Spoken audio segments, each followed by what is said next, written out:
আসসালামু আলাইকুম। আজকে আমরা শিখব যে একটা ফ্রিজের রেফ্রিজারেশন সাইকেলের প্রধান 5টি অংশের কাজের বর্ণনা। এই যে একটা ফ্রিজ, মনে করেন এই যে একটা মিনি ফ্রিজ এখানে রাখছি, কিন্তু মিনি একটা ফ্রিজ রাখছি। এই ফ্রিজটার মধ্যে যা আছে আপনার 16 সেফটি, 15 সেফটি, 12 সেফটি, 10 সেফটি ফ্রিজের মধ্যে কিন্তু সেটাই আছে। মূলত আমরা ফ্রিজগুলা দেখি, ফ্রিজের ভিতরের কি অংশগুলা থাকে, এই ভিতরের অংশগুলা কিন্তু আমরা দেখতে পাই না। মানব দেহের যে অঙ্গ প্রত্যঙ্গ গুলা আছে ডাক্তার ছাড়া বোঝে না, তেমনি এই আরএসি সেক্টরের রেফ্রিজারেশন সাইকেলের অ্যাপ্লায়েন্সের মধ্যে যে সকল অ্যাপ্লায়েন্স বা যন্ত্রাংশ আছে সেগুলা এই সাইজের বা এই সেক্টরের টেকনিশিয়ান ছাড়া সাধারণ কেউ বোঝে না। মানুষের যেমন নারী নক্ষত্র আছে, একটা মেশিনেরও এরকম যন্ত্রাংশ আছে। এই অবিকল একটা রেফ্রিজারেটর বা ফ্রিজের মধ্যে প্রধান 5টি অংশ থাকে। প্রধান 5টি অংশ।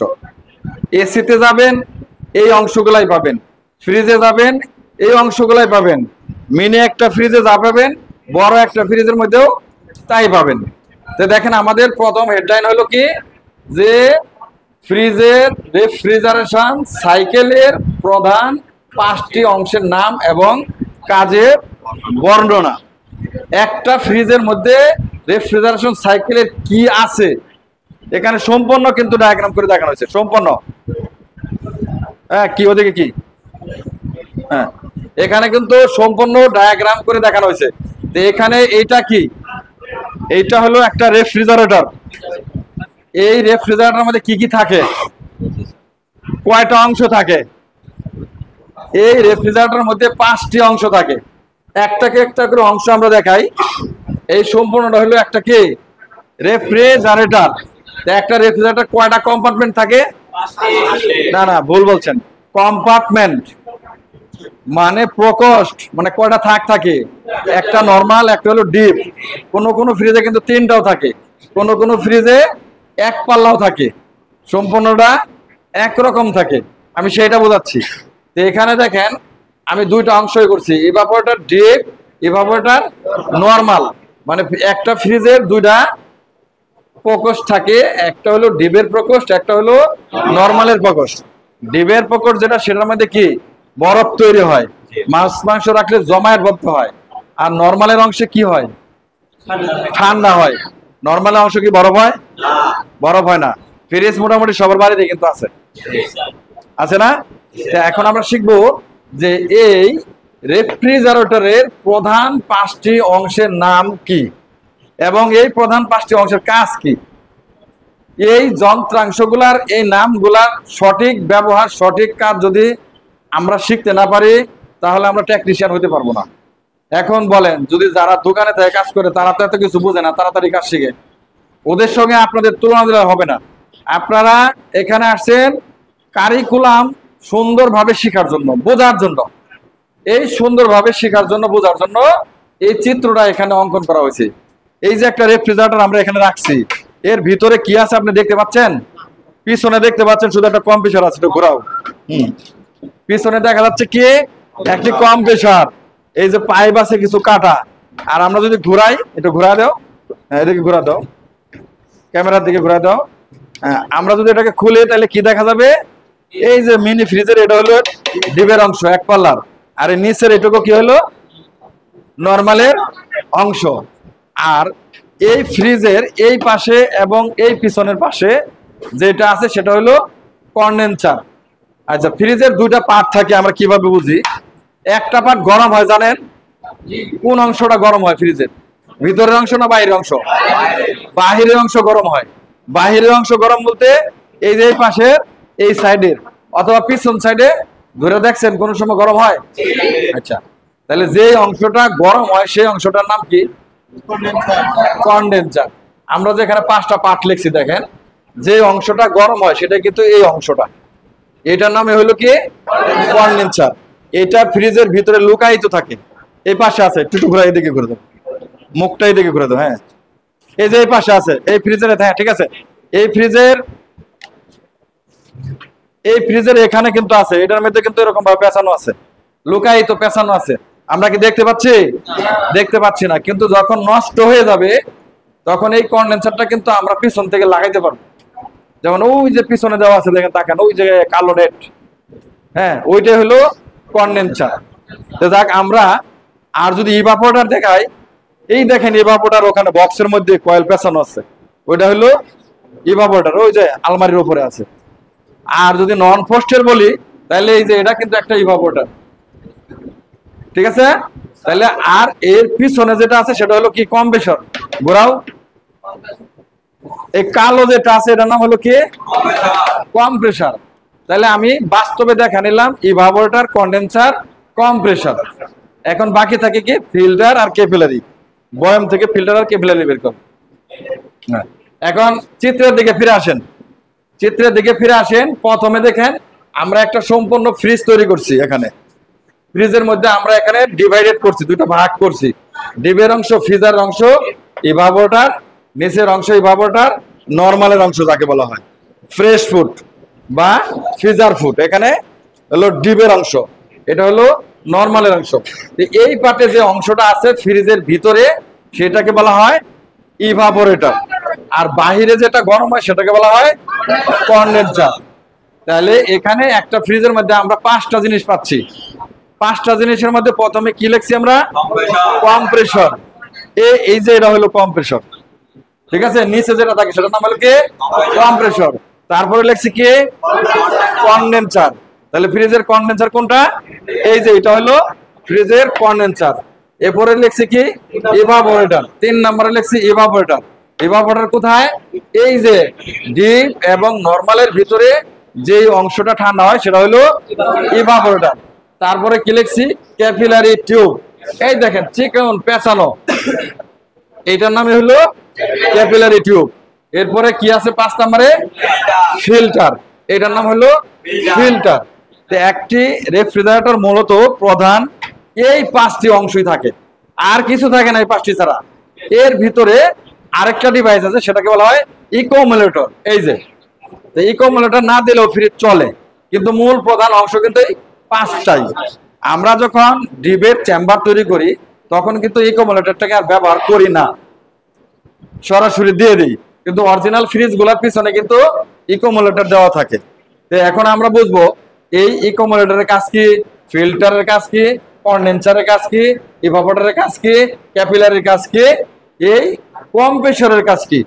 এই 5টি বা 6টি অংশের দাম আমরা এখন শিখবো।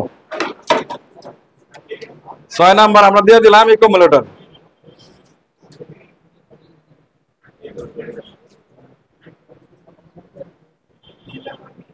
আচ্ছা, এই দেখেন ফিল্টার ক্যাপিলারি আমার হাতে আছে। এটার নাম হলো ফিল্টার ছাঁকনি, এটা হলো ক্যাপিলারি। এখন আমরা বোঝাবো একটি একটি করে কোনটার কি কাজ। কথা বলো না, লক্ষ্য করে শোনো। যদি মনোযোগ দিয়ে শোনো, এই যদি মনোযোগ দিয়ে শোনো তাহলে কিন্তু তোমাদের কষ্ট কম হবে, বুঝতে সুবিধা হবে। এগুলা কিন্তু পরে তোমাদেরকে পড়ানো হবে। আমরা এখন শুরু করি এই 5টি বা 6টি ইকোমুলেটর সহ এই প্রধান অংশগুলোর কাজ কি। প্রথমে আমরা দিছি কি? কম্প্রেসর। কম্প্রেসরটা কি?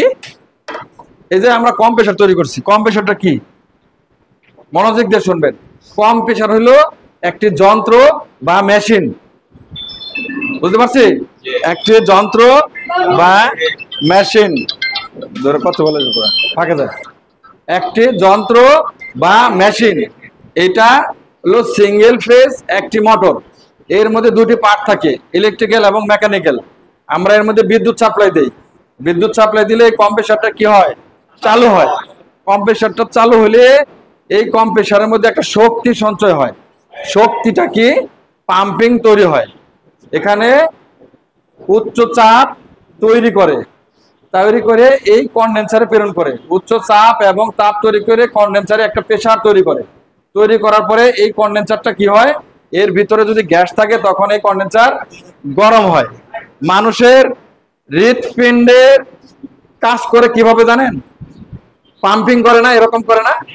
এই কম্প্রেসরের যে এখানে কয়টা পয়েন্ট দেওয়া আছে, এই যে সাকশন পয়েন্ট আর হলো ডিসচার্জ পয়েন্ট। এই সাকশন পয়েন্টের কাজ হলো কি এইরকম শোষণ করা। এই শোষণ সংকোচন প্রক্রিয়ার পরে উচ্চ নিম্ন তাপ বা সুপ্ত তাপকে সে কি করে উচ্চ তাপমাত্রায় এই কম্প্রেসারটা রূপান্তরিত করে কন্ডেন্সারের চাপ তৈরি করে। এই চাপটাই গ্যাসীয় মাত্রায় মানে গ্যাসীয় যে চাপ, এই চাপ এবং তাপ এই কন্ডেন্সারে যাওয়ার কারণে কিন্তু এই কন্ডেন্সারটা গরম হয়। এখানে যদি গ্যাস না থাকে তখন শুধু চাপ থাকবে, উচ্চ চাপ থাকবে, কিন্তু তাপ থাকবে না। বোঝা গেছে? গ্যাস থাকলে শুধুমাত্র উচ্চ চাপ এবং তাপমাত্রা থাকবে, আর গ্যাস না থাকলে কোনো তাপমাত্রা থাকবে না। তাহলে এই কন্ডেন্সারের কাজ হচ্ছে এই ডিসচার্জের সাথে সংযুক্ত কন্ডেন্সার তাপমাত্রাকে শোষণ করে।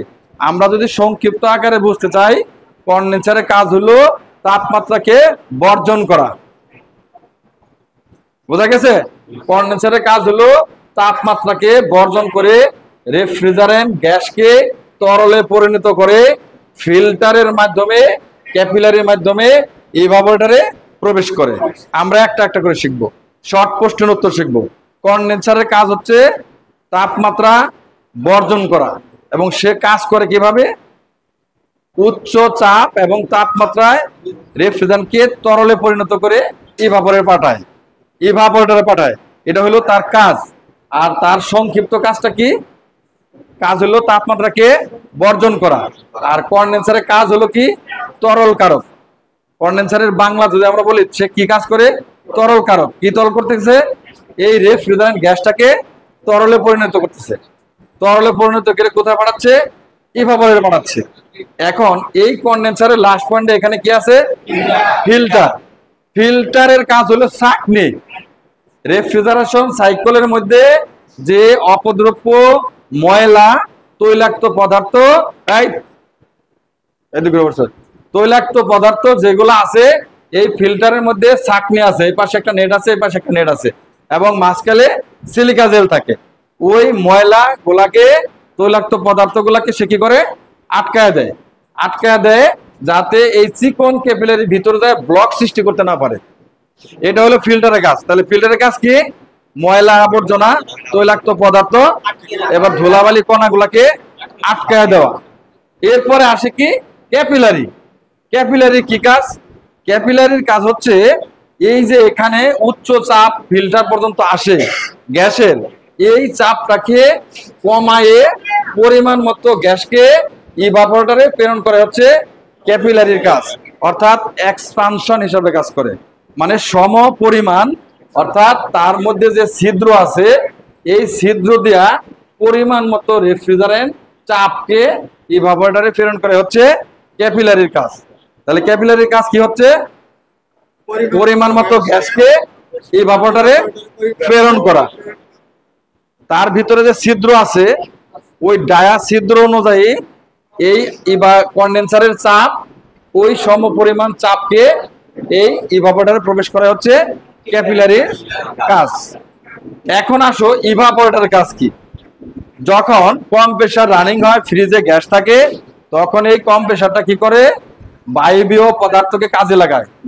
বায়বীয় পদার্থকে শোষণ সংকোচন প্রক্রিয়ার মাধ্যমে উচ্চ তাপমাত্রায় নির্বিঘ্নে গতিশীল করে এই কন্ডেন্সারের মাধ্যমে ফিল্টারে ছাঁকে। ময়লা আবর্জনাকে ছাঁকনি হিসাবে ফিল্টার ব্যবহার করা হয়। তারপরে এই ক্যাপিলারি তার পরিমাণ মতো গ্যাসকে বা চাপকে ইভাপোরেটরে প্রবেশ করায়। তো ইভাপোরেটর যখন গ্যাস সর্বপ্রথম আসে, এই জায়গায় যখন আসে সর্বপ্রথম, এখানে প্রথম অংশ শুরু। এইখান থেকে যখন চাপ আসে, তখন এখান থেকে ঠান্ডা শুরু হয়। এইখান থেকে ঠান্ডা শুরু হইতে হইতে ঘুরতে ঘুরতে এই ডিবের শেষ প্রান্তে আসে। ডিবের শেষ প্রান্তে যখন আসে, তখন এটাকে বলে আমরা নরমালের অংশ বা ফ্রেশ ফুডের অংশ। এখানে আস্তে আস্তে তার তাপ আস্তে আস্তে কি হয়? চাপ ও তাপ আস্তে আস্তে কমতে থাকে। চাপ ও তাপ আস্তে আস্তে কমার কারণে, এবং এই নরমালের অংশ কিন্তু পাইপের প্যাচের সংখ্যাও কিছুটা কম থাকে। কম থাকার কারণে এখানে নরমাল ঠান্ডা বিরাজ করে। আর ডিবের মধ্যে যেহেতু পাইপের প্যাচের সংখ্যা বেশি থাকে, এবং প্রথম অংশে ক্যাপিলারি থেকে রেফ্রিজারেশন গ্যাস এবং চাপ আসে, তখন রেফ্রিজারেশন ইভাপোরেটরে কি হয়? ঠান্ডায় পরিণত হয়। কিভাবে ঠান্ডায় পরিণত হয়? এই ইভাপোরেটর কয়েল তাপমাত্রা যেই বস্তুর বা যেখানে ইভাপোরেটর থাকে ওই জায়গার তাপমাত্রাকে সে শোষণ করে। কিভাবে শোষণ করে? বাষ্পীয় প্রক্রিয়ার মাধ্যমে শোষণ করে। যখন গ্যাসটা ইভাপোরেটরের মধ্য দিয়ে সঞ্চালন শুরু করবে, কম্প্রেসার হইতে কন্ডেন্সার, ফিল্টার, ইভাপোরেটর, ইভাপোরেটর হয়ে ঘুরে আসবে, তখন এটা বাষ্পীয় প্রক্রিয়ার মাধ্যমে এখানে যে বস্তু, মাছ মাংস হোক, পানি হোক, বা এই জায়গার যে তাপমাত্রা হোক, সেই তাপমাত্রাটাকে সে শোষণ করবে। আর শোষণ প্রক্রিয়া করার কারণে আমরা এখানে যে বস্তুগুলা রাখি সেই বস্তুগুলা কি হয়? বরফে জমাটবদ্ধ হয়। বুঝতে পারছি? আমরা এখন প্রশ্ন রাখতে পারি যে স্যার, ডিবের মধ্যে বরফ হয়, নরমালে হয় না কেন? একটা প্রশ্ন আসে না? হ্যাঁ, ডিবের মধ্যে আমাদের ক্যাপিলারির প্রথম অংশের চাপ আসতেছে, এই জায়গায় চাপ বেশি, গ্যাসের প্রেসার বেশি। এই প্রেসারটা এই দিক দিয়ে আস্তে আস্তে আস্তে আস্তে কমতে থাকে চাপটা। আর এখানে কয়েলের প্যাচের সংখ্যাও বেশি থাকে, ঘন দেওয়া থাকে। আর নরমালে প্যাচের সংখ্যাও কম দেওয়া থাকে। তাহলে নরমাল অংশে আসার সময় তার চাপটা আস্তে আস্তে এই সাকশন পর্যন্ত আসা, এখানে সাকশন প্রেসারটা কি হয়? কমে যায়, লো প্রেসার তৈরি হয়। এখানে লো প্রেসার তৈরি হয়, যার কারণে এই নরমালের অংশে কিন্তু বরফ জমে না। আমরা পানি রাখলেও বরফ জমবে না। কি হবে? পানি ঠান্ডা হবে। এখন কথা আসতেছে যে কত ডিগ্রি সেলসিয়াসে বরফ জমে পানিতে? 0 ডিগ্রি সেলসিয়াসে। তা আমাদের নরমালের অংশে 2 ডিগ্রি সেলসিয়াস থেকে 6 ডিগ্রি সেলসিয়াস তাপমাত্রা বিরাজ করবে, তাহলে কেবলমাত্র ঠান্ডা হতে পারবে পানি। আর ডিবের অংশে বরফ জমবে -18 থেকে -23 ডিগ্রি সেলসিয়াসে যাবে। তাহলে এখানে ডিবের মধ্যে মাছ মাংস যদি আমরা রাখি, সেগুলা বরফে পরিণত হবে। বুঝতে পারছি? এবং ইকোমোলেটারের কাজ কি? লাস্ট শেষ আছে, ইকোমোলেটারের কাজ কি? ইকোমোলেটারের কাজ হচ্ছে, এই যে ইভাপোরেটর, ক্যাপিলারি হইতে ইভাপোরেটর ঘুরে আইসা যে গ্যাসটা আসে, এই গ্যাসের চাপটা সরাসরি আইসা যাতে কম্প্রেসরের মধ্যে প্রবেশ করতে না পারে, যার জন্য এখানে ইকোমোলেটার ব্যবহার করা হয়। ইকোমোলেটারের ভিতরে একটা পাইপ দেওয়া আছে এরকম। এখান থেকে গ্যাসটা যখন এখানে আসবে, তখন এই ইকোমোলেটার কি করবে? ওই গ্যাসটাকে বাষ্পে পরিণত করবে। সরাসরি গ্যাসটাকে কম্প্রেসরের ভিতরে প্রবেশ করতে দেবে না। কি করবে? বাষ্পে পরিণত করবে, বাষ্পে। বোঝা গেছে? ইকোমোলেটারের কাজ কি? অতিরিক্ত গ্যাসকে বাষ্পে পরিণত করা, অর্থাৎ কম্প্রেসরের ভিতরে সরাসরি গ্যাসকে প্রবেশ করতে না দেয় হচ্ছে ইকোমোলেটারের কাজ। তাহলে আমরা 5টা আর ইকোমোলেটার সহ হলো 6টা। এই অংশগুলি কাজের বর্ণনা শিখলাম সংক্ষিপ্ত আকারে। এখন এর পরবর্তীতে আমরা কিন্তু বিস্তারিত শিখবো, কন্ডেন্সার কি, ইভাপোরেটর কি, ফিল্টার কি, ক্যাপিলারি কি, ইকোমোলেটার কি, কম্প্রেসর কি, এগুলা কিন্তু বিস্তারিত আলোচনা করব। আমি এই পার্টটা আগে কেন দেখায় নিয়েছি, আমি যদি হঠাৎ করে আপনাকে এখন বলি যে ইভাপোরেটর কি, ইভাপোরেটরের কাজ কি বোঝাই, তখন আপনি ইভাপোরেটর খুঁজে পাবেন না যে ইভাপোরেটর কোথায় থাকে। এখন আমি বাস্তবে দেখায় নিছি যে কোথায় ইভাপোরেটর থাকে, কোথায় কন্ডেন্সার থাকে, কোথায় ক্যাপিলারি থাকে, কোথায় ফিল্টার থাকে, কোথায় ইকোমোলেটার থাকে, এবং কোন জায়গায় কম্প্রেসর থাকে। আমি বাস্তবে দেখায় নিছি। এখন জিনিসটা সহজ হয় নাই? দেখতে পাচ্ছেন সবাই? আচ্ছা, এখন আরেকটা জিনিস দেখেন, এই যে কম্প্রেসরের 3টা পয়েন্ট আছে এখানে, এই 3টা পয়েন্টকে বলা হয় কানেক্টর পিন। অর্থাৎ আমরা যে বিদ্যুৎ সংযোগ দিব, এই বিদ্যুৎ সংযোগের এখানে 3টা হলো কানেক্টর পিন। তো কম্প্রেসর কিন্তু এমনিতে লাইন দিলে চলবে না, কম্প্রেসরকে স্টার্টিং করতে হলে এখানে রিলে এবং ওভারলোড লাগবে।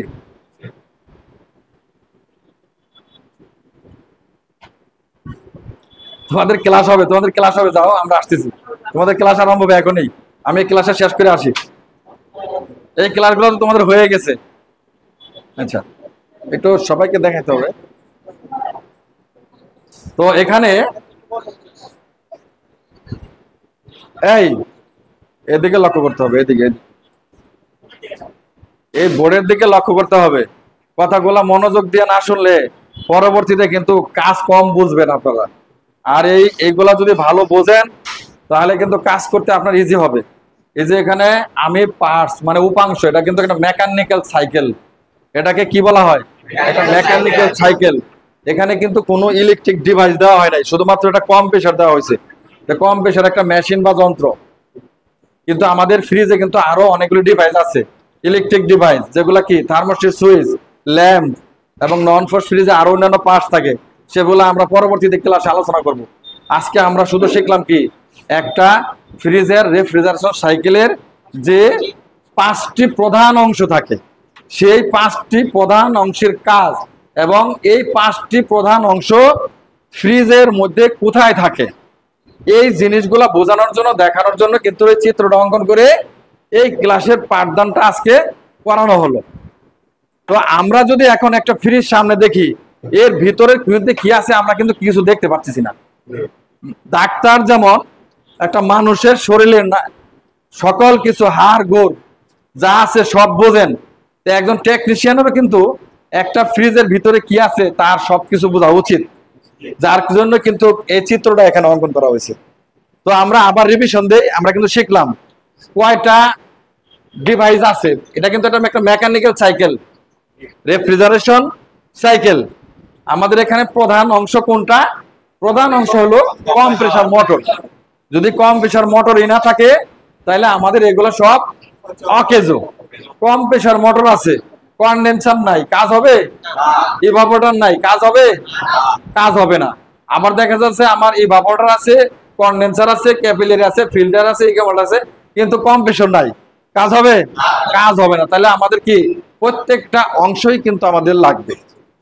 তাহলে আমরা আবার রিভিশন পর্যায়ে যাই। এটা হলো একটা কম্প্রেসর। এই কম্প্রেসরের 3টি পয়েন্ট থাকে, একটা হলো ডিসচার্জ পয়েন্ট, একটা হলো সাকশন পয়েন্ট। সাকশন পয়েন্ট কিন্তু দুইটা, দুই পাশে থাকে, ঠিক আছে? সাকশনের পয়েন্ট কাজ কি? সাকশনের কাজটা কিন্তু শোষণ করা। এই যে এখানে সাকশন পয়েন্ট দেওয়া হয়েছে, এইটা আর এটা কিন্তু ফাঁপা একটা অংশ, এটা কিন্তু ফাঁপা একটা অংশ, কারোর সাথে সংযোগ নাই। এখান থেকে যদি বাতাস দাও এখান থেকে বেরিয়ে যাবে, কিন্তু এটা কিন্তু মেকানিক্যালের সাথে সংযুক্ত পাম্প। এই ডিসচার্জ লাইনটা মেকানিক্যালের সাথে সংযুক্ত একটা পাম্প, ঠিক আছে? এই মোটরটা যখন ঘুরবে তখন সে বাতাস চাপ তৈরি করবে, চাপ তৈরি করে ইভাপোরেটর কন্ডেন্সার হইতে ইভাপোরেটরে প্রবেশ করবে। বোঝা গেছে? আর বাকি যে দুইটা পয়েন্ট আছে, এটা সাকশন পয়েন্ট, এটা কি করবে? শোষণ করবে। তো এখানে 3টা পয়েন্টের মধ্যে একটা সাকশন পয়েন্ট লাগছে, আর একটা আমরা চার্জিং হিসাবে ব্যবহার করব। এই চার্জিং এর আবার কাজ কি? চার্জিং এর কাজ কি? চার্জিং এর কাজ হলো ভ্যাকুয়াম করা, বায়ু শূন্য করা বা গ্যাস চার্জ করা। বুঝতে পারছি? তাহলে আমরা আজকে এই ক্লাসে শিখলাম যে একটা ফ্রিজের রেফ্রিজারেশন বা মেকানিক্যাল রেফ্রিজারেশন সাইকেলের চিত্রে কয়টা অংশ থাকে এবং এই অংশগুলোর কাজ কি। অংশগুলো হচ্ছে প্রথম compressor, condenser, evaporator, capillary tube, filter এবং অ্যাকুমুলেটর। এডি ছাড়া ফ্রিজের ভিতরে আর কিছু নাই, আছে ইলেকট্রিক ডিভাইস, সেগুলো আলাদা। এই রেফ্রিজারেশন সাইকেল এর ভিতরে আর কিছু নাই। শর্ট কথায় উত্তর দিয়ে যদি আমরা বলি, কন্ডেন্সারের কাজ কি? তাপ বর্জন করা। ফিল্টারের কাজ কি? ময়লা আবর্জনা আটকানো। ক্যাপিলারির কাজ কি? পরিমাণ মতো গ্যাসকে ইভাপোরেটরে প্রবেশ করানো। ইভাপোরেটরের কাজ কি? তাপমাত্রা শোষণ করা, বাষ্পীয় আকারে কোনো বস্তুর বা ওই জায়গার বা এই কম্পার্টমেন্টের তাপমাত্রাকে শোষণ করে ঠান্ডা পরিণত করা। আর ইকুইভ্যালেন্টের কাজ কি? অতিরিক্ত যে গ্যাসটা থাকে সরাসরি কম্প্রেসরে যাইতে বাধা দিয়ে এই গ্যাসটাকে সে বাষ্পে পরিণত করে। এখানে রিজার্ভার হয়, এটা কিন্তু মোটা, এটা চিকন। এখানে যখন গ্যাসটা আসে তখন এই ইকুইভ্যালেন্টের ভিতরে ছড়ায় যায়, ছড়ায় গেলে এটা আবার বাষ্পে রূপান্তরিত হয়ে আবার সাকশন হয়ে কম্প্রেসরে প্রবেশ করে। এই কম্প্রেসর আবার কি করে? শোষণ সংকোচন প্রক্রিয়ার মাধ্যমে এই উচ্চ চাপ এবং তাপে এটাকে কি করে? গতিশীল করে, গতিশীল করে কন্ডেন্সারে প্রেরণ করে। কন্ডেন্সার কি করে? এই উচ্চ চাপ এবং তাপকে কাজে লাগিয়ে তরল, এই রেফ্রিজারেন্টটাকে তরলে পরিণত করে। তরলে পরিণত করে ফিল্টারের মাধ্যমে নিষ্কাশন বা ছাঁকনি হিসাবে বের করে ক্যাপিলারির মধ্যে দিয়ে পাঠিয়ে দেয়। ক্যাপিলারির ভিতর থেকে এসে ইভাপোরেটরে পৌঁছায়। যখন ইভাপোরেটরে এই চাপ পৌঁছায় তখন এখান থেকে কি হয়? ঠান্ডা শুরু হয়। আর ইভাপোরেটর কি করে তখন বাষ্পীয় তাপমাত্রায় ওই জায়গাটাকে গরমটাকে শোষণ করে নেয়। শোষণ করে নেওয়ার ফলে ওই জায়গাটা কি হয়, ঠান্ডায় পরিণত হয়। আর আমরা এখানে যে সকল বস্তু রাখি, খাবার সামগ্রী, মাছ মাংস, তরল বা পানীয় সামগ্রী রাখি, সেগুলা বরফে পরিণত হয়। আর ডিবের অংশে যে তাপমাত্রা হয় সেই তাপমাত্রা শুধুমাত্র নরমালের অংশে যেগুলা পচনশীল খাদ্যদ্রব্য যেমন শাক সবজি ডিম ইত্যাদি এখানে রাখি, পানি রাখি, সেগুলি স্বাভাবিক তাপমাত্রায় ঠান্ডা হয়। তো এখানে ডিবের তাপমাত্রা মাইনাস থেকে শুরু হবে, -18 থেকে 23 ডিগ্রিতে আসলে ওইখানে খাদ্যবস্তু বরফে পরিণত হবে। আর নরমালের অংশে 2 থেকে 6 ডিগ্রি তাপমাত্রা হলে ওইখানকার যে সকল বস্তু আমরা রাখবো সেগুলা ঠান্ডায় পরিণত হলেও। তাহলে আমরা আজকে শিখলাম যে একটা রেফ্রিজারেটরের সাইকেলের প্রধান 5টি অংশের নাম, কাজ এবং তার বর্ণনা, এবং একটা রেফ্রিজারেটরে কয়টা প্রকোষ্ঠ থাকে, 2টা প্রকোষ্ঠ থাকে, একটা নরমাল একটা ডিপ। আবার কোনো ফ্রিজের 3টা প্রকোষ্ঠ থাকে, কোনো ফ্রিজে সম্পূর্ণ এক ধরনের থাকে। তো এইগুলা আমরা পরবর্তী ক্লাসে আলোচনা করব। তো দর্শক, যদি আমাদের এই ভিডিওটি আপনাদের ভালো লাগে তাহলে অবশ্যই আমাদের চ্যানেলটিকে সাবস্ক্রাইব করবেন এবং ভিডিওটি শেয়ার করে অন্যদেরকে দেখার সুযোগ করে দিবেন। আর আমরা নতুন আরেকটি চ্যানেল উদ্ভাবন করছি। আমাদের পুরাতন চ্যানেলের নাম হলো প্র্যাকটিক্যাল টেকনিক্যাল ট্রেনিং সেন্টার, এবং আমরা পরবর্তীতে আরেকটা ইউটিউব চ্যানেল করছি, সেটা হলো প্র্যাকটিক্যাল ইঞ্জিনিয়ারিং ইনস্টিটিউট। এটা আমরা প্রথম ভিডিও আপলোড করছি হলো 17 তারিখে। 17 তারিখ, আজকে হলো 18 তারিখ। আমরা দ্বিতীয় ভিডিও কিন্তু এটা আপলোড দেব। এই ভিডিওটাও আমরা এই প্র্যাকটিক্যাল ইঞ্জিনিয়ারিং ইনস্টিটিউটে আপলোড দেব। আপনারা সবাই চ্যানেলটিকে সাবস্ক্রাইব করবেন। খুদা হাফেজ, আসসালামু আলাইকুম।